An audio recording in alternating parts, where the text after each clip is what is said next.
The Victa 16-inch 2-stroke chainsaw packs loads of power into a small, easy to manage package. The 40cc 1200 watt engine delivers all the cutting power you'll need. Open the outer and inner boxes and you'll find the assemblies already done for you. In the box you'll find your chainsaw, a 1 litre fuel mixing container, basic tools and the owner's manual. Remove the cable tie that's securing the plastic bar guard. Always keep this guard in place when you're not actively using the chainsaw. Before use, read the owner's manual. Make sure you familiarise yourself with the chainsaw's features, safe operating use including all the required PPE and maintenance. Before first and every use, check the bar bolts are tight and while wearing gloves that the chain is correctly tensioned.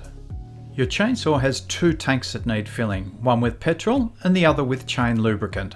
Remove the filler cap from the lubricant reservoir and fill with the quality chain and bar oil. Make sure you screw the cap back on firmly. Fill the fuel mixing bottle with 1 litre of fresh fuel and then add 20 ml of 2-stroke oil. Shake thoroughly until it's mixed.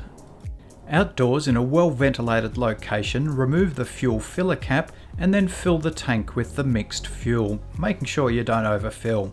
Put the caps back on firmly on both the chainsaw and the fuel filler bottle. Place the chainsaw on a firm level surface and push the run switch to on. Pump the fuel bulb 10 times until it's well filled with petrol. Pull the choke out to the cold position. Pull the starter cord out gently until you feel a little resistance and then pull 3 times. Return the choke to the hot position and then pull 3 to 4 more times and your chainsaw will start. Allow it to idle for 2 to 3 minutes before using.